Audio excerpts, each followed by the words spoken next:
Bismillahirrahmanirrahim. Assalamualaikum warahmatullahi wabarakatuh.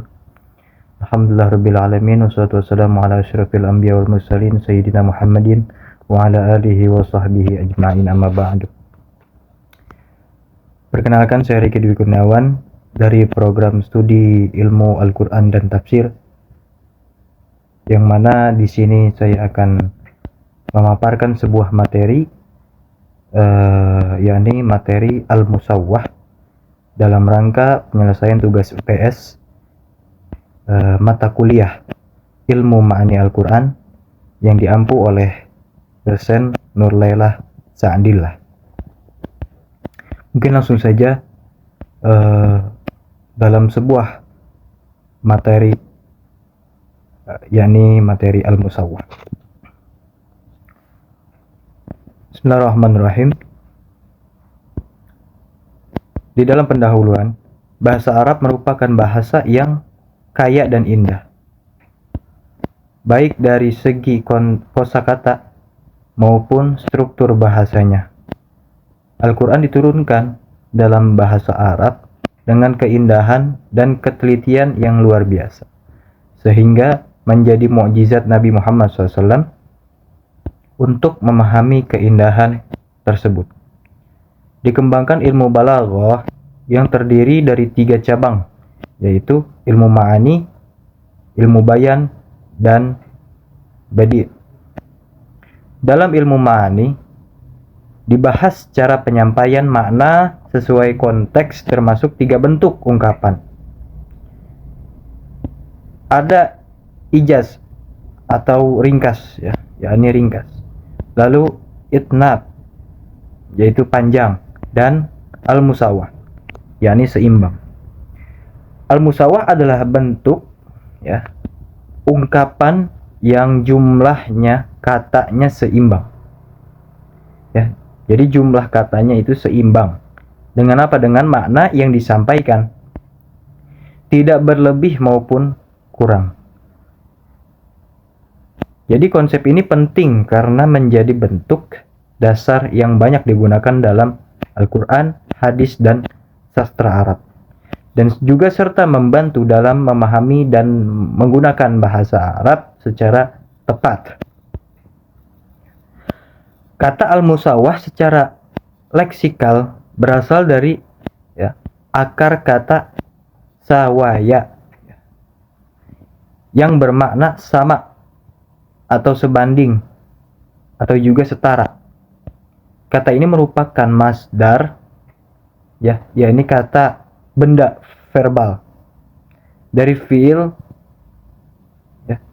sulasi mazid, yakni kata kerja yang telah mendapat tambahan huruf, yaitu sawwa yusawi, yang berarti menyamakan atau menyepadankan dalam kamus-kamus bahasa Arab klasik. Musawwah berarti kesamaan, keseimbangan, atau kesepadanan antara dua hal.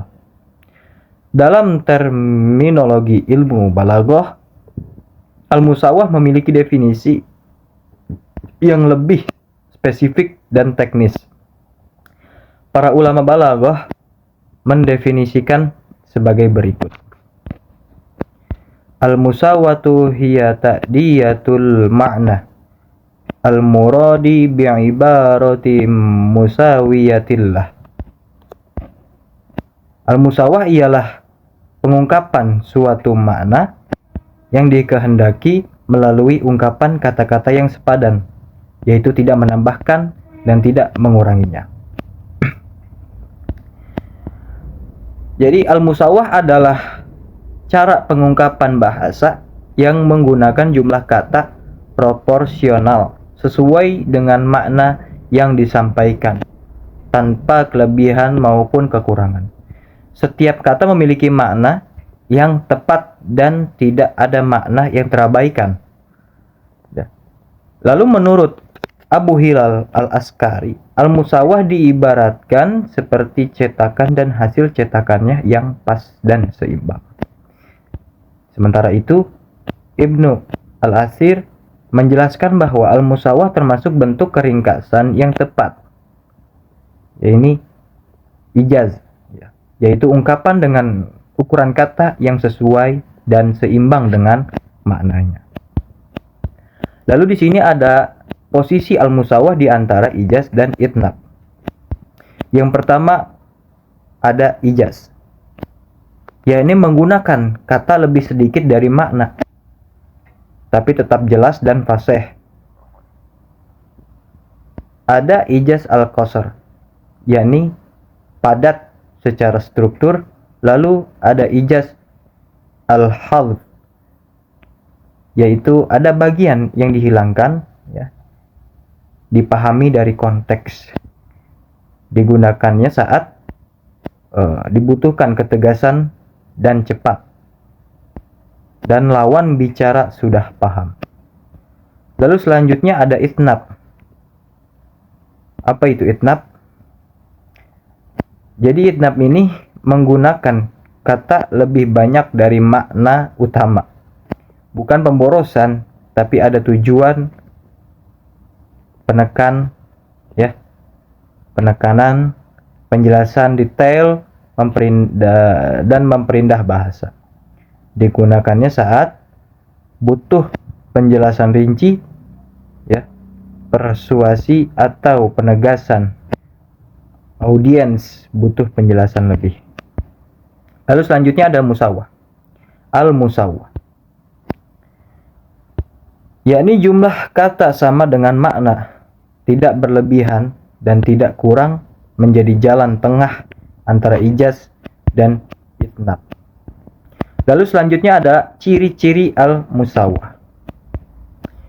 Ciri-ciri al-musawah yang pertama adalah lafaz tidak berlebih dan tidak kurang. Yakni apa? Jadi tidak bisa ditambah, sehingga menjadi sia-sia, dan tidak bisa dikurangi karena bisa merusak dari sebuah maknanya. Lalu ciri-ciri yang berikutnya, makna tersampaikan dengan jelas, yaitu apa? Langsung dipahami tanpa penjelasan tambahan. Lalu ciri-ciri yang berikutnya, tidak membutuhkan takwil, yaitu penafsiran yang rumit. Di mana semua makna disampaikan secara eksplisit. Lalu ciri-ciri yang berikutnya, struktur kalimat lugas dan langsung, yaitu tidak berbelit atau menggunakan kiasan rumit, tapi tetap indah dan fasih. Lalu ciri-ciri al-musawah yang berikutnya adalah merupakan hukum asal dalam berbahasa, yang paling umum digunakan dalam komunikasi sehari-hari, lebih sering dibanding ijaz dan itnab. Lalu contoh al-musawi, yang diambil dari Quran surat Al-Baqarah ayat 11 yang berbunyi, A'udzubillahi minasyaitonirrajim, Bismillahirrahmanirrahim. Wa idza qila lahum la tufsidu fil ardi qalu innama nahnu muslihun. Dan bila dikatakan kepada mereka, janganlah kamu membuat kerusakan di muka bumi, mereka menjawab, sesungguhnya kami orang-orang yang mengadakan perbaikan. Quran surat Al-Baqarah ayat 11. Pada ayat ini, penggunaan setiap kata sangat tepat dan seimbang dengan makna yang disampaikan. Percakapan antara pihak yang memberi nasihat dan kaum munafik disampaikan secara lengkap tanpa adanya kata yang berlebihan. Jika ditambahkan kata, akan menjadi tidak perlu, dan jika dikurangi, maknanya menjadi tidak utuh. Lalu contoh al-musawi di dalam Quran surat An-Nahl ayat 90 yang berbunyi, Bismillahirrahmanirrahim. Innallaha ya'muru bil 'adli wal ihsani wa ita'i dzil qurba wa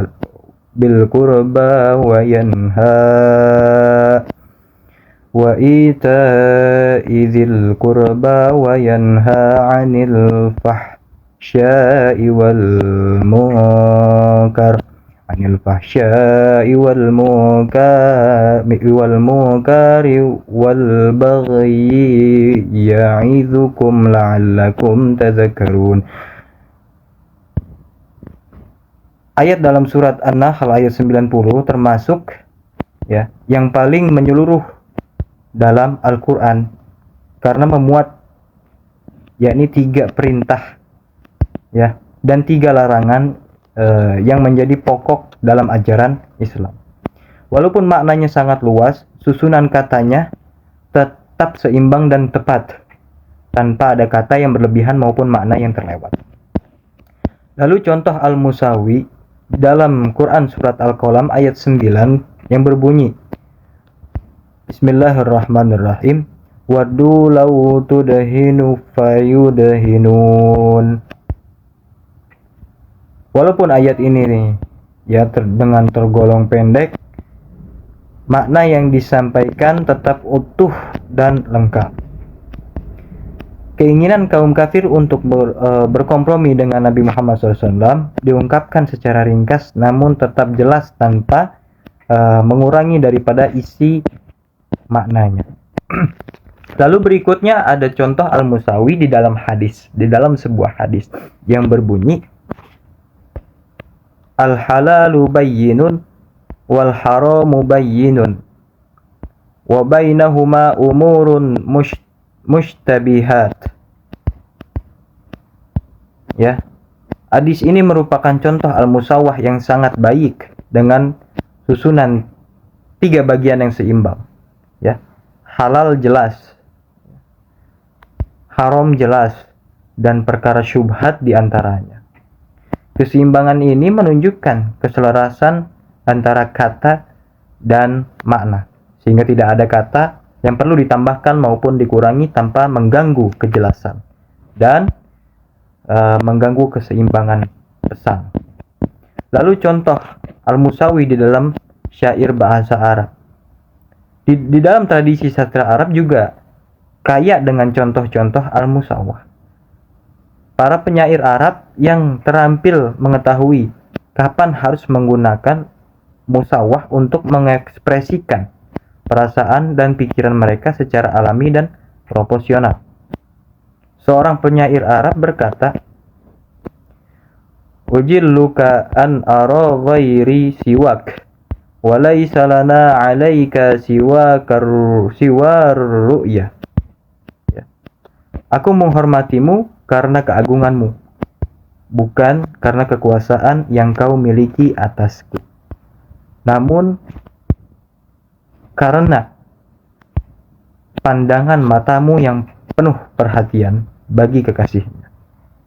Bait syair ini menunjukkan kesepadanan antara ungkapan dan perasaan yang ingin disampaikan. Ya. Setiap kata berperan penting dalam menyampaikan nuansa perasaan si penyair. Tidak ada yang berlebih dan tidak ada yang dikurangi. Oke. Mungkin ini saja yang bisa saya sampaikan terkait sebuah materi, yakni materi al-musawwah. Kurang atau lebihnya mohon maaf. Assalamualaikum warahmatullahi wabarakatuh.